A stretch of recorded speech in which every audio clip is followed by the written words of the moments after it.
Hello, and welcome from all of us here at Common Sense to Toxic Online Culture, unpacking the influence of social media, memes, gaming, and a lot more. I'm Lisa Solomon, and I run Common Sense's Connected Schools program, which is a community of more than 100 mostly independent schools who make these important free online events happen. We're very grateful for the partnership of the many communities that are joining us, and thankful to all of you who support our nonprofit's important work. We set up these conversations so that you'll feel less alone in your parenting journey when it comes to managing technology, as we really do understand that the challenges are real. But before we start, just a few housekeeping items. This session will run for about an hour, and we'll do our very best to answer questions along the way. But know that our team has read all of the questions that were submitted ahead of time, and many have been threaded into our preparation for today's conversation. Also, check out the chat if you are joining us live, as we'll be sharing resources there and pop in any of your comments and new questions that come up. If we don't get to your specific issue during this talk, remember that commonsensemedia.org offers a wealth of free guidance, and will remind you how to access all of those resources at the end of this conversation. Okay, let's get to quick introductions about our excellent panelists. First up, we have Dr. Lisa Damour, a clinical psychologist and a returning fan favorite of Common Sense and our audience. She works in private practice in Cleveland, and she also speaks all around the country to schools and at conferences and to the media. You can read her best-selling books, listen to her podcast, Ask Lisa, and check out Untangling 10 to 20, which is her brand new, constantly expanding library of videos and articles for teenagers and all who care for them. You can find all that information at drlisadamour.com. And next up, I'm delighted to introduce Christopher Pepper. Christopher is a health educator who works in San Francisco public schools, and he helps coordinate the district's important Young Men's Health Project. It brings middle and high school boys together to talk about relationships, emotions, and healthy masculinity. He also writes something called Teen Health Today, which is a terrific Substack newsletter that keeps pace with changes at the teen level. He's also co-author of an upcoming new book, Talk to Your Boys, which will be published in 2025. And finally, my long-term friend and colleague, Merv Lapus, is today's moderator.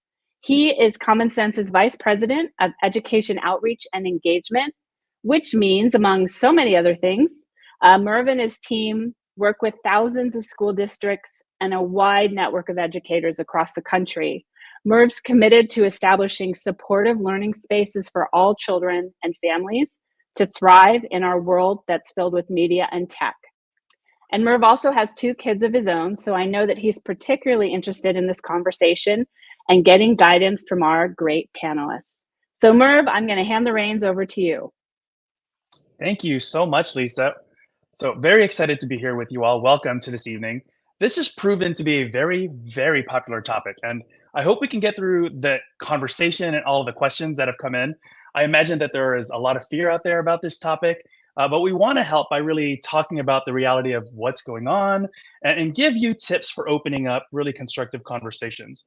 I want to start with something that probably all of you, at least most of you, have probably seen by now. Last month, the actor Julia Roberts put up a joyous, innocent post of herself, really having morning tea with her niece. And the internet reacted very negatively. And the comments were littered, unfortunately, with people saying that she looked old, or even way worse things too. And Julia really had the intelligence to respond by saying how much it hurt her feelings. And now we know she's a beautiful woman, and her public vulnerability was just incredibly powerful, especially when she added that she can't imagine how difficult it must be for young girls today. Obviously, this is an extremely notable example of toxicity in social media. And few humans would have really the dignity to clap back at the trolls the way that Julia did. But I bring it up because it is a good reminder, really, of just how painful these types of attacks can be, even to a grown-up movie star. So I'm going to start with you first, Lisa. What are you seeing out there these days that really made you want to tackle this topic with us today?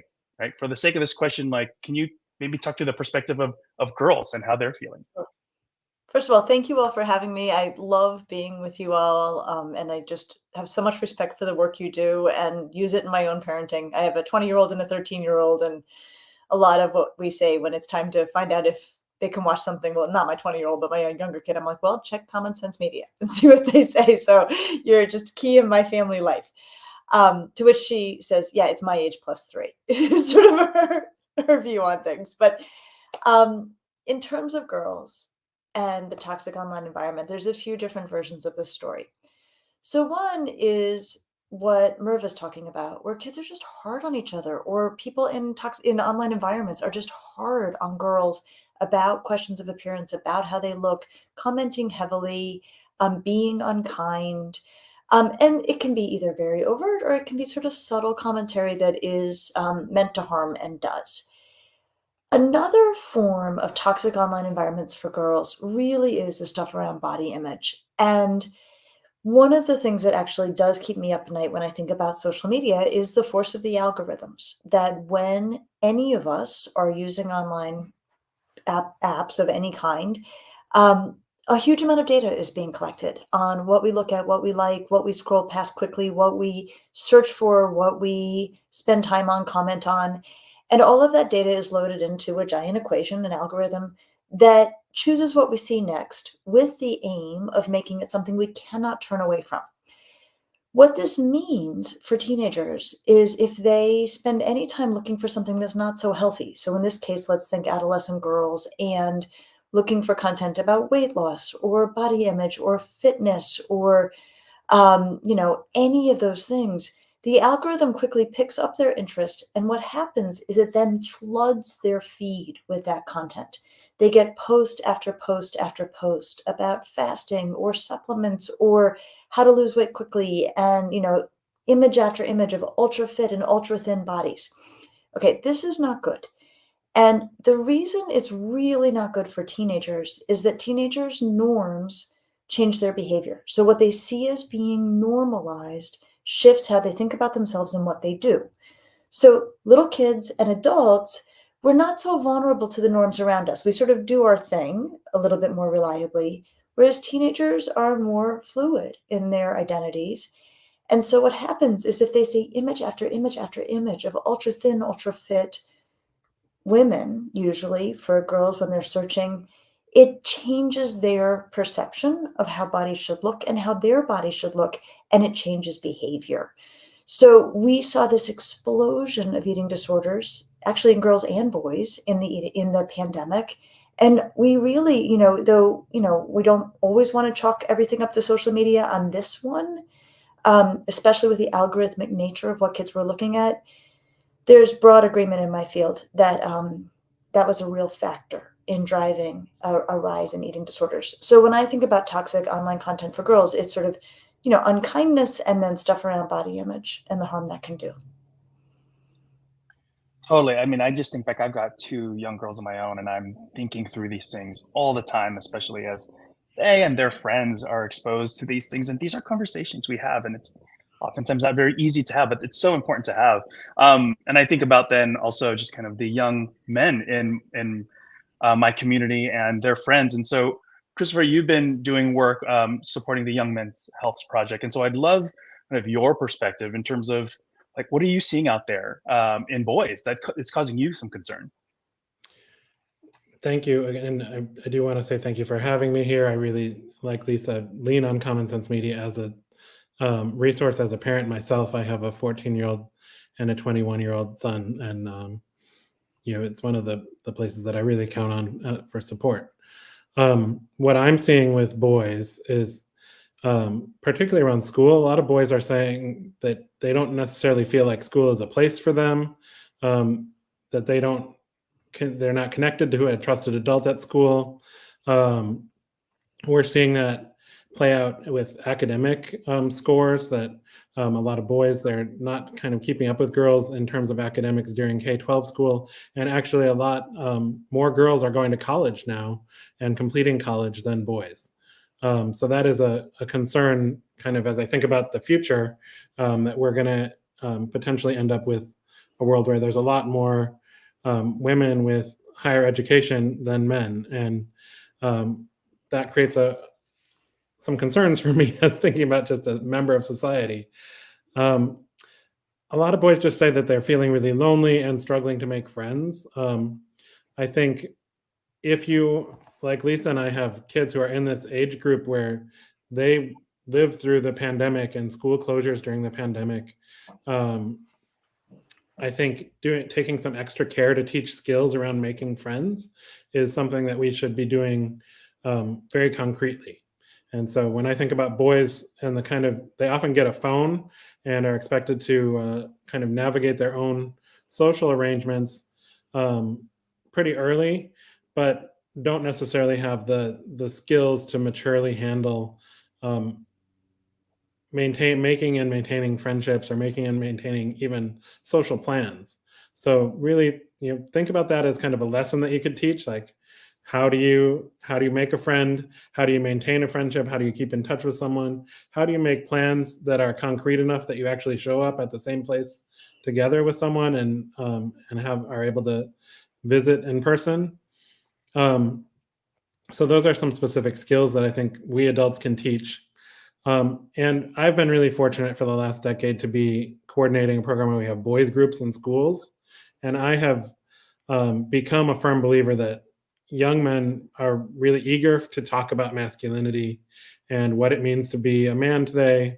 They often don't have a space for that. And I think it will be good for all of us if we can provide those kind of spaces with some guidance about masculinity, answering questions, giving them some space to talk about issues, even if those conversations are a little uncomfortable at the time. That's how we learn, and that's how we navigate things. And it is much better to have those conversations with caring adults than to just leave them to the influencers that they find on Instagram or TikTok, who sometimes have ideas that, frankly, are pretty disagreeable. Yeah. So super interesting. I mean, from both of yours, I think there's two things that really come up to me. Is just like, one, there's a general feeling in our young boys and girls of how they're looking at themselves, how they feel they need to look or be. And we know that technology and access to media and technology, or social media especially, sounds like it's really driven it deeper. But then there's also the reality of maybe we don't know who our trusted adults are. And unless we have a space to have these conversations, how do we know like what's happening, how they're feeling? So really, how does this manifest, in boys and girls? Like, how do we know what's happening, and what does it potentially look like? Lisa, are there things we can be looking to and trying paying attention to certain cues? Yeah, one of the terms we use as psychologists is we watch for behavior that feels sort of compulsive. And the best way to describe a compulsive behavior is this sense of like can't stop. And so sometimes parents will feel like their kid can't stop checking their phone or can't stop worrying about how they look. And it becomes intrusive, right? Like the parents like, put the phone away, we're having dinner. And that becomes a cause of a great deal of friction. Or give me the phone, you need to go to bed. And the kid has this sense of missing out so much that it actually turns into a fight. We need kids to be able to step away. And if your kid can't step away, that is a time then to be concerned, because what it's telling us is that what they're finding online is so anxiety provoking that they're using sort of a checking behavior to sort of see, well, what's happening now, or what's happening next, or did I get a like, or did I get a comment, or, does my body look the way I want it to look relative to these other bodies?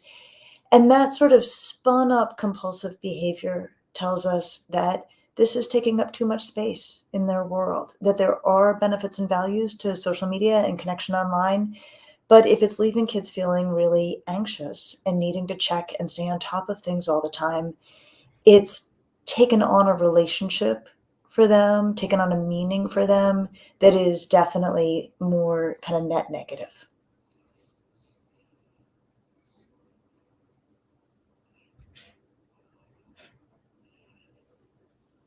Yeah, so Christopher, on your end, as we think about some of these messages and the ways that they're coming in, I've heard oftentimes the term. I even heard it as a young boy, like "be a man," and what does the implications of that mean, and how is that kind of feeding into that experience?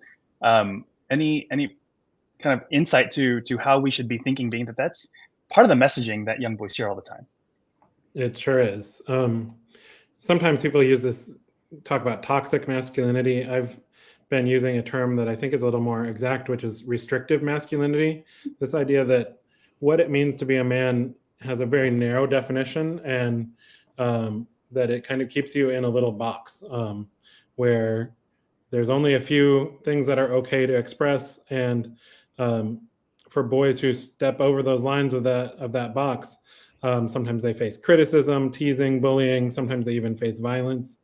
And one of the key messages that boys receive often is that being a man means keeping your emotions inside, not expressing yourself fully, and not being vulnerable. And those are all things that really get in the way of connecting with other people. And I think that contributes to what we're seeing with boys saying, I'm just lonely, I don't have friends, I don't feel like I have people that I can count on when things are tough in my life. And in boys, sometimes depression or anxiety comes out as withdrawal, and sometimes comes out as anger. And, I think for a lot of boys, rage and being really expressive with rage is kind of the only emotion that boys feel comfortable sharing with the world. And that's not a super great place to be. So being that these types of emotions and these types of almost reactions or reflections to these pressures are happening, and we seem to be seeing it more, is this normal? I mean, is this something we should be concerned about? Like, Lisa, what are your thoughts just in terms of, if we see this happening, or we've even heard these stories, is this the new normal, or are there things we should really be considering? Well, so let's frame up what's normal in adolescence, because I think it's a really important thing to set a good baseline here. So normal teenagers have moods that go up and down, and are all over the map.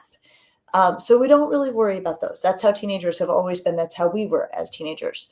We worry, though, if a teenager's mood goes to a darker, concerning place and then just stays there. So what Christopher was saying about a kid withdrawing, right? Maybe a kid wants to spend an afternoon in their room, but if they're spending, day after day after day in their room, or really closed off from people, then it's grounds for concern. Another thing I just want to make a case for is that it's normal for kids to want mindless entertainment. Mindless entertainment is really okay in my book. I think about all the Gilligan's Island I watched when I was a kid. It was just, kind of nothing enriching, but nothing toxic ish, maybe. It probably doesn't hold up as well as I think it does. So I don't worry too much around kids who are like really into looking at lots of cat videos, or craft videos, or sports clips, right? A lot of that goes on online. And I do want to sort of make the case that kids can kind of do stuff like that. We don't have to optimize every moment. But what's not normal is if kids are looking at content online that is dark, or, mean, or hateful, or telling them that they're not enough the way that they are. So it is important to tease apart typical and expectable moods that come and go in teenagers from darker, heavy, or, really salty moods that stick around. And the fact that kids don't have to make the most of every minute. I have no problem with kids, kind of using technology as we did as kids to sort of let their brains take a break.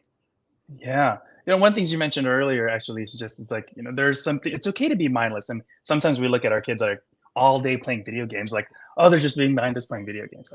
I actually feel different. I'm a gamer, though.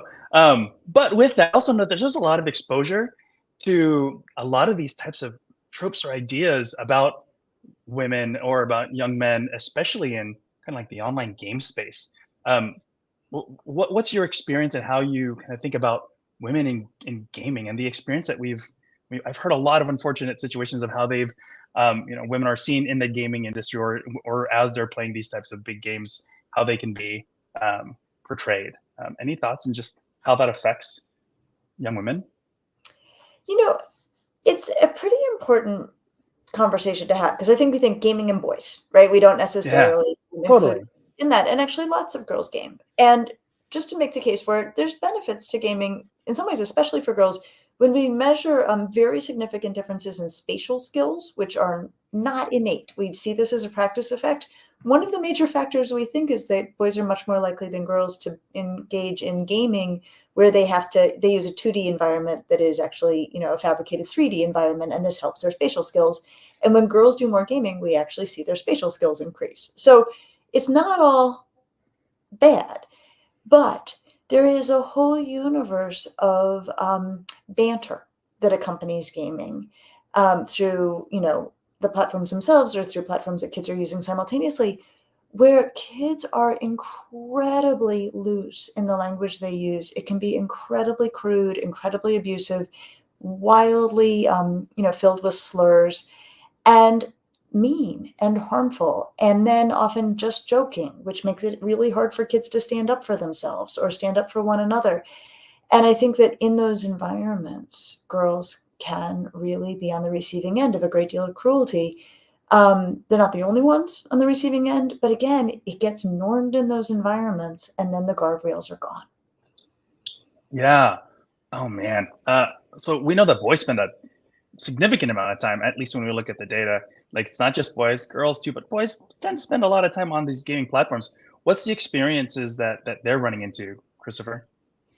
I think that's right. And I do appreciate, Lisa, that you're pointing out that there's some real benefits for playing games. And for many boys, this is one of their main ways for social connection, their main outlets for social connection. So they're meeting up with friends, sometimes friends that they've never met in real life, but often friends from school. And they go to their house, their friend goes to their house, and they're meeting up online to play together. And I do think there's some value in social connection there, but many games these days are played where a person is playing the game and they have headphones on with a microphone, so there's audio chat that's happening live. So they're playing with real people on the other end of that connection, and you sometimes really need to remind the players that the people who they're playing with are real people with real feelings, who can be hurt by the words they use, because it is very easy for someone who's heated, frustrated about their game, or excited about their game, or wants to show how much better they are than another player, to use slurs, to use insults, to swear, and to kind of reach for the easiest words that they can weaponize, which when you're dealing with teenagers, those are often really hateful words that maybe they probably wouldn't use in person. But there's this sense that, oh, this is a place where I can use those things, those kind of words, because no one's watching, or because it doesn't feel like there's other people on the other side of that. So those are all things to be aware of. For adults who can feel kind of separated from that world, I would take any opening that a young person gives you. If they want you to sit and just watch them play for a while, take that invitation.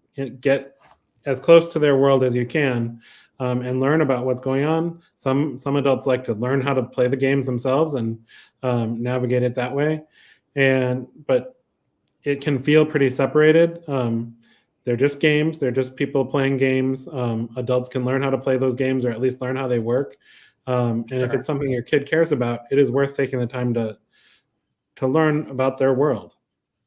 Yeah, no, I love that. And the reality of, like, when you are online, even in a gaming environment, you feel this disinhibition effect, but that doesn't mean that what they're receiving on the other end isn't received in a way that could be harmful or hurtful. So let's talk specifically about some of the racism and sexism and how it appears, and how our kids unfortunately kind of get used to it. One of the questions from the audience was specifically, what is the line between how kids talk to each other and bullying and abuse? Like, what is that line that exists? Lisa, let's start with you. So I think it's really important as adults that we just set an expectation with our kids, which is that you never use any identity charm as an insult, ever. Like, it's a no-go in any environment. Because I think, there's so much murkiness, and it's so widely done in certain settings where kids find themselves, that we just want to actually set that as the expectation, that you never use an identity marker as an insult. Then kids will be in gaming environments where that is happening. So they may themselves hopefully not participate, but hopefully they're also remembering what you said, that this is a wrong thing. But Murphy, you said something that I just want to actually underscore here, which is around like, it's happening a lot. They get used to it. This is actually, for me, the most alarming aspect of the kind of heavy use of slurs and, in the banter around games or any other place, is that the first time you hear a slur, it's jarring, and it should be. But if you're playing a video game and the N-word is just getting batted around, even if you yourself are not using it, it starts to lose its potency, which is a terrible thing. And we here, I am someone who spends a lot of time consulting to schools, kids showing up and just kind of casually throwing around the N-word. And you're like, what is going on here? And you really get a sense of like, they've become desensitized to it. And same with, any variety of slurs that can be applied to any groups, women, any minority group. The more you hear them, the more you hear them in casual settings, they lose their terribleness, at least to the listener. And so our job as the adults around kids is to draw a really bright line around using identity as a slur, and then to keep trying to have conversations with our kids about what they're hearing and remind them, even if you're hearing it a lot, it's still a terrible, terrible thing. For sure. I think that's incredibly important to just have these conversations all time in real time, not only when there's a problem, but even if you don't see it, I want you to know. I need you to know. These are hurtful things. Christopher, what are you seeing on your end?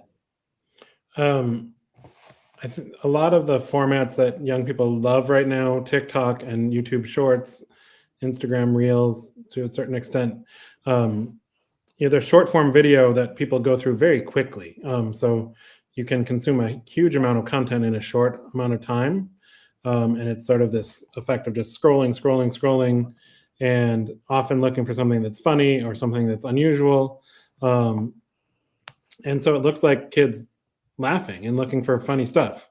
And unfortunately, racist jokes, homophobic jokes, things that make fun of people with disabilities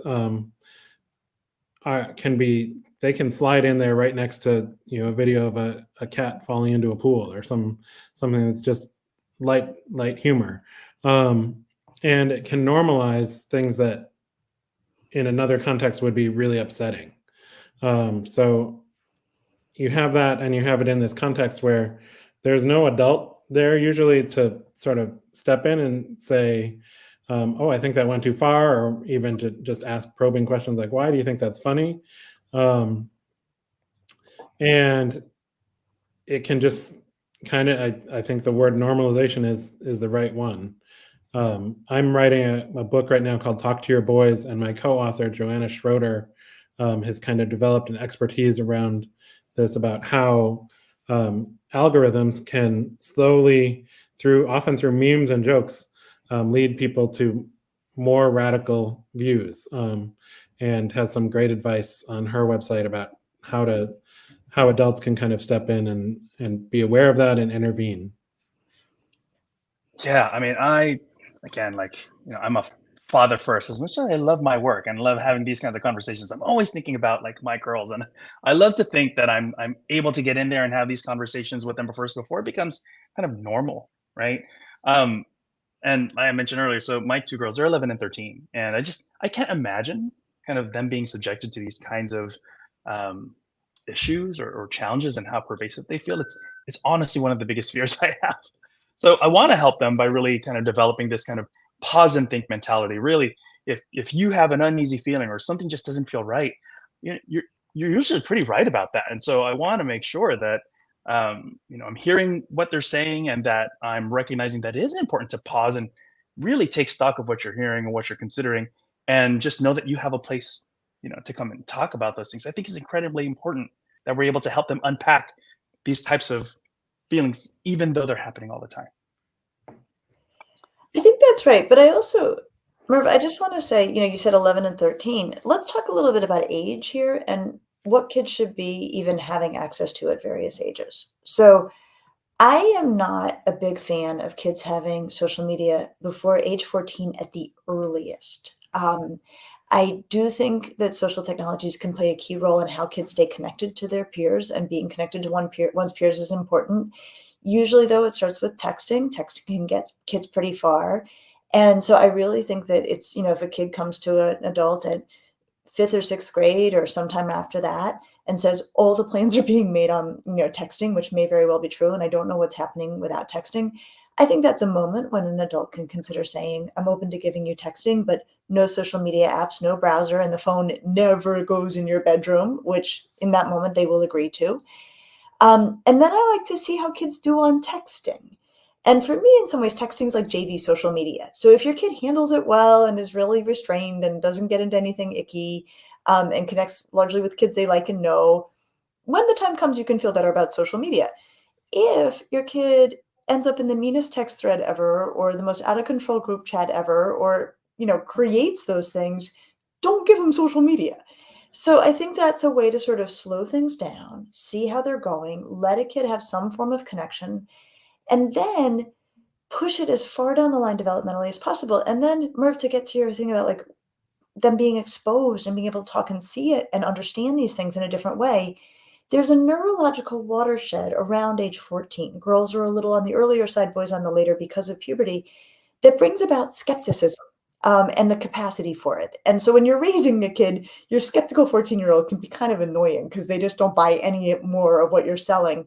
But this is the filter we want in place before kids find themselves in busy and overwhelming and complicated online environments. We don't want them taking it in whole. So one of the best gifts we can give our kids is to delay on full-on access to social media until neurologically they have more ways to filter or try to make sense of what they're seeing. Sure. So one, I love that you just confirmed that what I'm doing is right because they don't have social media, but they are in text. The one thing that does bleed into it though are the pervasiveness of memes from social media to text. And I Good know point. that there are some folks here that are wondering kind of like, well, one, what is even a meme? And then also just kind of, how should we, how do we define it? And, what are some things we should consider just that these are one way that these youths are communicating to each other?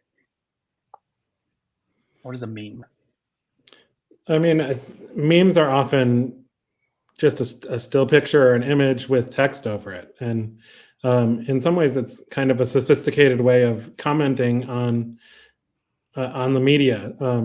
And I've seen some teachers do great lessons where they ask teachers to ask students to make memes and kind of learn how they work, which I think is a great media literacy lesson, to understand that somebody is making every meme that you're looking at and they have a point of view.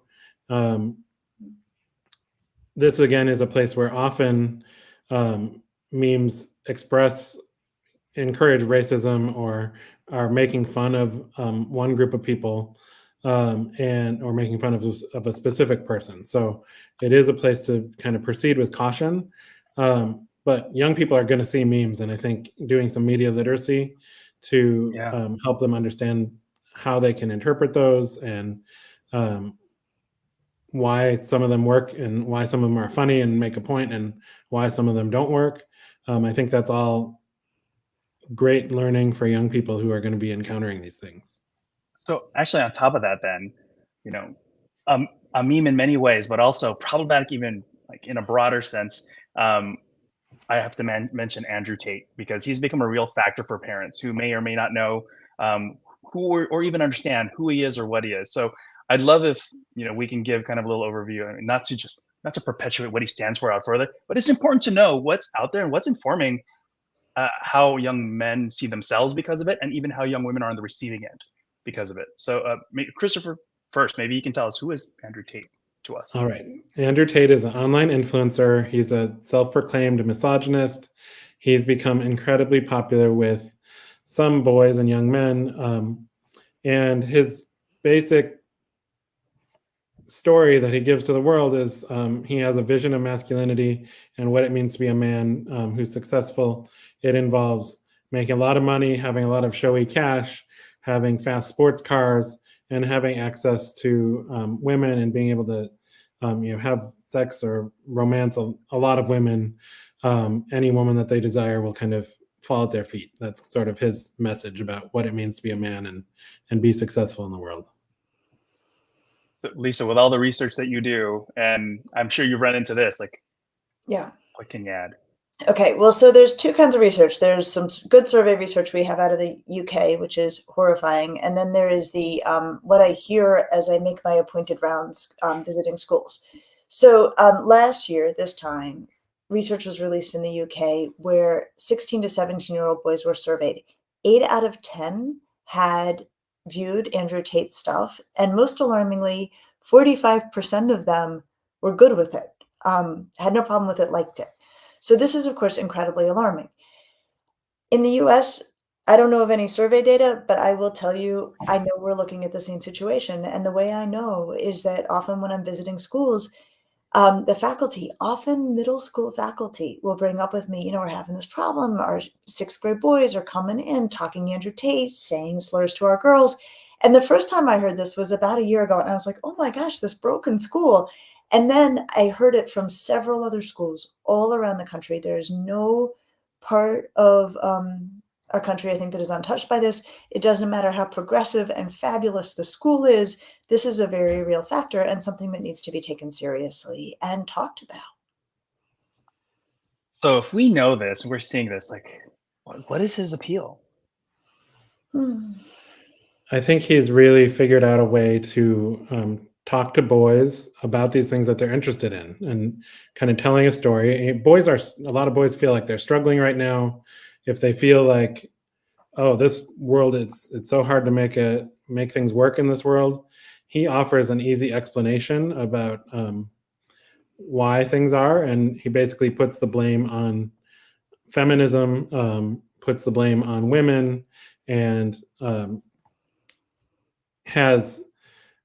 I think his appeal points out to us that we have not been doing enough to talk to boys about what it really means to be a successful man in the image that we want. So I think that's a task for both schools and families to take on, is to say, we really need to talk to boys about like how to be a caring person, how to be empathetic, how to take care of people, how those can all be strengths, and those can all be things that you can brag about and be proud of, because I think his appeal really points out that we've had a void around those conversations. There are things that we have not been talking enough about, and there's a real need, and boys are really looking for examples of how to be a man in the world, and Andrew Tate should not be the only example that they see. Yeah, Lisa, how about you? I mean, going from the research that you noted, but then also, I'm sure, as you mentioned, it's a growing conversation here in the U.S. as well. What are you seeing? How do we react to this? Well, one thing I want to rest on for a minute is some research that I kind of cobbled together in the most recent, in the emotional lives of teenagers, about what it's like to be a 6th grade boy. And interestingly, puberty has hit most girls by that point and is only starting to hit boys by that point. Girls are about 2 years ahead of boys in puberty. And so 6th grade's a really fascinating year because girls as a group, of course, this doesn't apply to any one kid, have all the neurological benefits of puberty. It actually changes the brain, makes you able to do all sorts of things that you couldn't do with your mind before, makes you very strong academically. Also, your average 6th grade girl is bigger, taller, stronger, faster than your average 6th grade boy. And this is just the reality of how development happens. But what it means, again, in broad strokes, is that 6th grade boys are not always the strongest, often not the strongest kids in the classroom just because of where their brains are in development. And they're also getting beat at recess by these girls. And then this is all happening in an environment which is wonderfully, though I can see for how a 6th grade boy it might feel like gratingly, talking about like feminism and pro-women and supporting girls and women. And I think it's easy to picture the 6th grade boy being like, are you kidding me? Like, I feel like I'm barely keeping up. And there's so much emphasis on taking good care of the girls. So this in no way begins to excuse any of this wildly misogynistic behavior. But it gets to Christopher's point of like, they're kind of ripe for the picking, right? Like they're struggling probably for no reason of their own to feel that they can keep up or to feel good and strong in themselves. And so then someone comes along like Andrew Tate and offers a message that is accessible and doable, that involves being terrible to other people, but that can help boys feel bigger and better. So long story short, we need to guard the self-esteem of young men and boys. And I think we actually need to be especially mindful of these very developmentally vulnerable moments when they are, things are stacked against them biologically and do set the table for them to feel small and feel lousy. And some boys handle that okay or even well, and some boys don't. So we want to be mindful of the context in which all of this is often coming up. That's incredibly insightful. I mean, I think it's one of the reasons why, yeah, I can see why young kids, as men, especially young boys, especially, could be drawn to this kind of toxicity, and even maybe young girls just wondering, like, where is this coming from? What does it mean? Like, you're Andrew Tating me. I don't get that, right? So, how do we get them though to unpack that all? Like, how do we give them guidance? How do we help them learn how to take a stance of their own? What are things that we can do to get them to really think more critically about this experience that they're going through? Maybe Christopher, any thoughts from you? Thank you. And Lisa, that chapter of your book where you talked about the experience of 6th grade boys really stood out to me, that it's a really clear understanding of that moment in time. And you're right that it's often directly at the time that we're sharing messages, a lot of empowering messages. We're really working with girls to try and get them into science and math and engineering, and girls can do anything. There's a lot of messages like that at the same time. And to just be a little aware of, like, what is the experience of boys when they're hearing those things at the same time that they're kind of at this hard point in life. So the catchphrase that I've been leaning on with boys is to get curious, not furious. It is likely, if you're raising a teenage boy, that there's going to be something that they say or that you hear secondhand that seems really off and that bothers you. So trying to stay engaged in their world, but then when you do hear something, sometimes parents want to rush in and be like, that was so wrong, and I want to tell you all the ways that was wrong, and they kind of come in hot and angry, and that can really shut off conversation. So I would try to be a little bit tactical in talking with teenage boys. You want to do whatever you can to keep those avenues of communication open, to keep them talking to you, because that gives you a space to work with them. So if they're watching a show or something on YouTube that is offensive, that bothers you, rather than just like, I'm shutting off the computer or you can never watch that again, start with, let me watch it with you. I just want to see what you're watching. Or can you send me the link? And then have a conversation. Like, what was funny to you about that? Tell me, can you explain that joke? I didn't quite get it.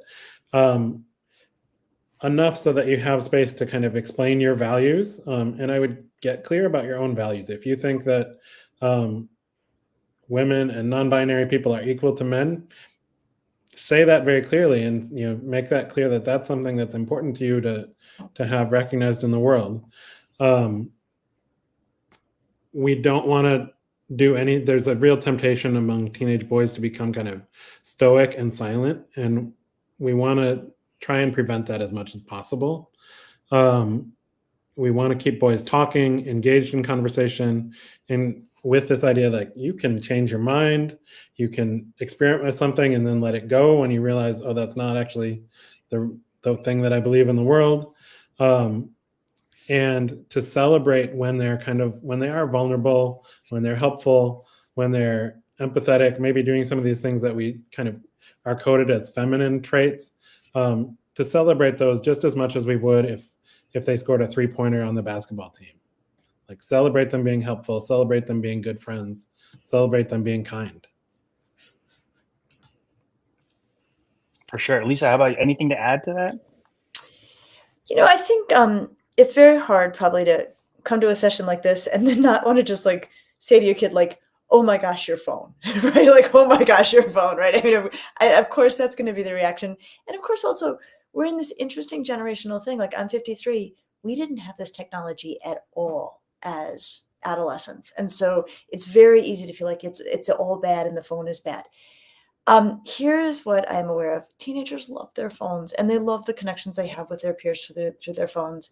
And if they feel that the end game for our conversation is that we're coming for their phone, I promise you, they just crouch in a defensive posture to try to figure out how quickly can I get out of this conversation and still have my phone with me when I leave it.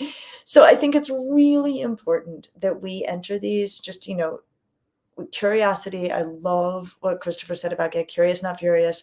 Even if you're not mad, definitely get curious. And teenagers are smart, and they really appreciate it when we treat them as the sort of broad-minded people that they are.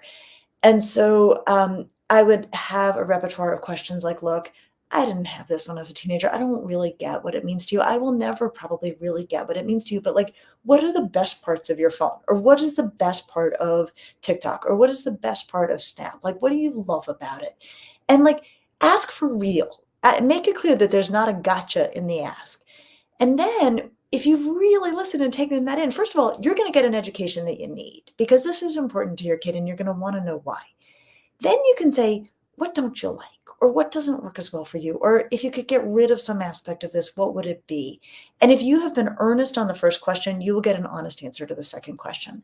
And then you can say, how can I help? Right? Are there limits, guardrails, stuff you can blame on me to improve your overall situation, reduce the downsides, make it more about the stuff you like? But if we're going to have any chance of a two-way conversation with teenagers about what's happening in digital environments, they cannot feel like we have already decided that tech is bad and we're against it, because they will just do everything they can to get through and out of that conversation as quickly as possible. Sure. I mean, it is important to understand how the tech works, understand how the algorithms can move these things and push these things, and that's a whole other conversation because it just starts to feel like this ongoing experience.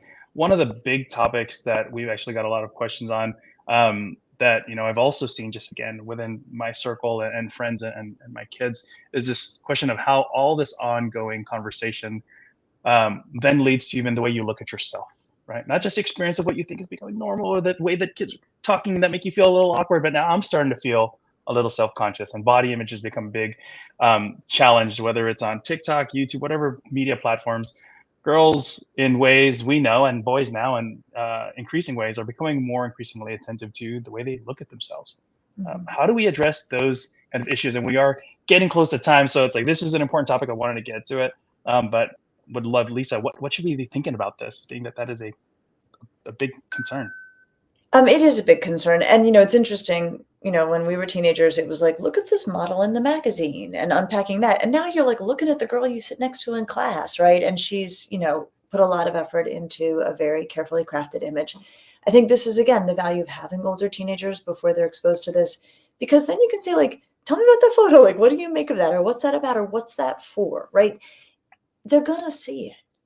And all we can really hope to do, unless we're going to ban them from it altogether, which then cuts them off often from important relationships, is have a questioning filter that pops up in their mind as they see these images and gets them asking those kinds of questions for themselves. Even if they don't seem all that forthcoming with us, we want them to have that kind of questioning come to mind when they see very carefully curated, appearance-forward images. Yeah, and Christopher, in some of your work, we're seeing some new terms in terms of how young men are seeing themselves, even in this space. Can you share some of that? Yeah, eating disorders have become a bigger and bigger problem for boys and young men. And they sometimes go unaddressed for a long time because a lot of adults don't think of boys and eating disorders going together. There is a new term in circulation called bigorexia, which is a form of body dysmorphia where often boys, feel like their bodies are too small, they're not muscular enough, they're too skinny, they're not swollen enough. And it's sort of comparing themselves to the ideal that's often, it's the kind of person that you see in professional wrestling or that you see in a Marvel movie, and who it's sort of this unattainable image, and real human beings feeling frustrated that they don't look like what they are seeing on the screen or what they wish they look like. Yeah, I mean, I follow folks like Dwayne "The Rock" Johnson. I know I will never get to that. My wife wishes I did, but I even have that feeling like, okay, how about I just watch what I eat and get a good workout for myself so I feel good about myself, Mhm. right? But I can imagine how much harder that feels with some of our youngest folks. It's true, and, on the eating disorders front, Christopher's exactly right. I mean, that we think of eating disorders as, like, honestly, like a wealthy white girl's phenomenon, but what we know is that eating disorders really affect all races, genders, and even body sizes. And we also know that there's a higher incidence of eating disorder or body dysmorphic behavior in kids who identify as LGBTQ or non-binary. I mean, so we want to be really mindful that our vision of eating disorders about being, cisgender, straight white girls doesn't actually map onto the reality of who suffers in these ways. It's a lot to process in, and there's so much more we could be talking about. But I know we've all got families to get to, and there's even some questions. At least one question I'd like to get to here. But before that, we talked about some big things and some big perspectives and ideas, and you gave some great recommendations to start thinking through. What would be some of your last thoughts just around these big topics we're talking about today? Anything you want to leave us with before we jump into a question from the audience? I'll start. I think our goal here is to convince our kids that we are their partners in this, that we are not trying to be a linebacker standing between them and their phone and social media, but that we're realistic, that they will need digital technology to stay meaningfully connected to kids they care about, and social connections are important. But with digital technology come, some unavoidable downsides, and certainly with social media comes exposure to toxic content. And so we're here to help them manage it, help them limit it if we can, help them make sense of what they invariably will see. But the more we can do this kind of shoulder to shoulder, as opposed to I'm here to get that thing out of your hand, the more successful we'll be. Excellent. Christopher. I'm pretty worried about boys and men, older men as well, just being lonely and not being socially connected to friends or having relationships with other people. So I think this is the time in life when boys are in your house or in your world, as much as you can, to teach the skills that keep them connected to other people and help develop strong, caring relationships. This is the time to teach them and emphasize those skills. And I would love to see more schools and community groups hosting boys groups. They're pretty easy to set up. Groups that are focused on healthy masculinity, they can run for 6 to 12 sessions. They don't have to go forever. There's great examples from Next Gen Men, from the Ever Forward Club, from A Call to Men. They have free curriculum that you can use. And I think those kind of groups can really transform boys' lives. Excellent. That's amazing.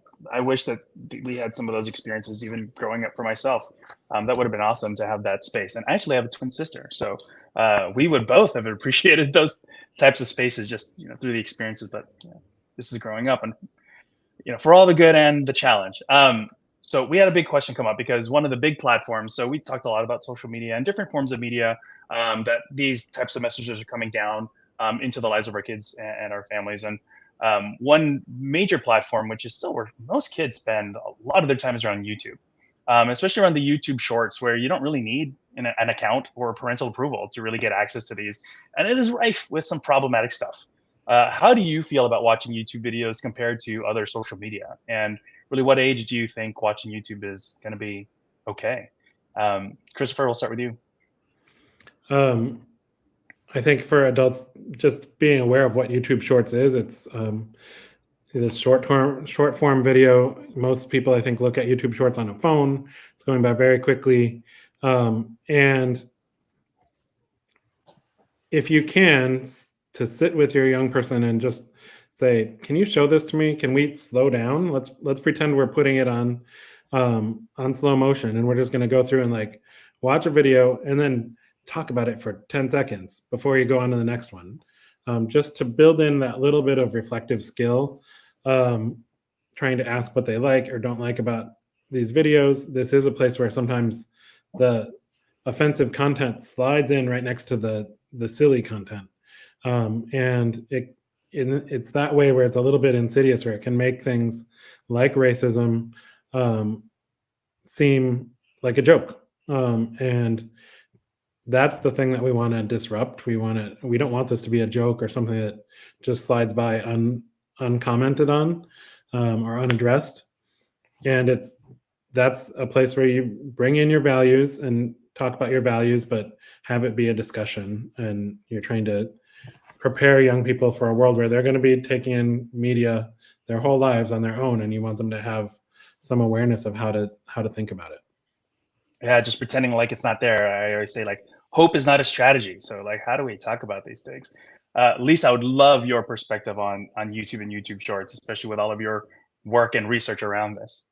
Well, so what I would say is, the comments on YouTube are their own universe, and there's a lot there. And, especially if you look at any women's sports on YouTube, like, it is like, you don't have to go hunting for Andrew Tate stuff. It is all right there. And so YouTube may actually be this interesting space where, we can look at it with kids. It's not their social media account. We're not, intruding on that if it might feel like that to them. But we can be like, whoa, talk to me about these comments. And even if your kid's like, oh, I know they're terrible, like, gosh, don't even bother it. It's still good. It's still good to have them hear you say, like, I can't believe people are feeling like this is an acceptable thing to say ever to anyone under any conditions, much less like right here, so use it as an opportunity to sort of do values clarification, ask about what's there. Don't ignore the fact that there's often some pretty ugly stuff in the comments that your kid is working hard to ignore, but that's also hard for them too. That's effort on their part too. Yeah. Well, this is something that I do with so many educators that I work with, and even families and parents. We've had a very rich conversation, and it's hard to fit all of what you might be thinking in one word, but I'd love to just get maybe a reflection from you all. What's one word that you would want to impart just based on the conversation today that you want to leave with our families and colleagues that are joining us today? I'll start. My one word is just hopeful. I mean, you gave such great insight to some of the things that I've been a little bit more fearful about, but there were sparks of opportunity where I'm like, I could do that.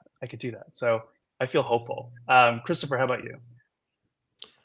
I would go with empathy. I always like to remind people that teenagers and teenage boys are people, and they sometimes do ridiculous things, but still deserve our care. And keep that big picture in mind of, like, we want them to be humans who we can welcome as our neighbors and people who will be our kids' partners in the future.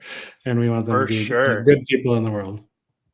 For sure. And Lisa, take us home. This is easy. I'm going with curious, Christopher's word. Humans are rational actors. They do things for a reason. If your kid is really attached to his or her, their phone, there's a reason. Find out why. You're not going to change behavior without understanding what's driving the behavior you're seeing. And with that, thank you so much to each of you. And thanks to our audience for taking the time to learn about these important issues. So I am going to sign off, and I'm going to pass it back to the lovely Lisa Solomon. Thank you both. Thanks, Merv. I could listen to all of you for another hour at least. And of course, a big thank you to Lisa and Christopher as well. Be sure to check out Lisa's site, drlisadamour.com, and Christopher's work and his Teen Health Today newsletter, which we've referenced and linked to in the chat. Before we go, I just want to make sure you know how to find all of the free resources that we offer on commonsensemedia.org. So we made this new little video primer, and I'm going to cut to that now. So bye for now. Common Sense is your family's go-to source for ratings and reviews for everything including movies, games, books, and more. We're also here to support parents and caregivers with guidance on key topics such as screen time, online safety, and social media. Educators can find lesson plans and classroom tech tools. And you can learn about the important advocacy work we do to make tech safer for all kids and families. If you want access to some of our resources on the go, download our app from the App Store or Google Play. This puts our vast library of ratings and reviews right at your fingertips, wherever you are. Stay connected and informed by signing up for our free newsletters, offering everything from movie night inspiration and parenting tips to updates on how you can help us improve the digital world for kids everywhere. Sign up at commonsensemedia.org/newsletters. Supporting Common Sense means you're backing a nonprofit mission dedicated to helping families and educators thrive in a world of media and technology. Thanks for being a part of this important conversation. Don't forget to hit the subscribe button for more engaging discussions in the future.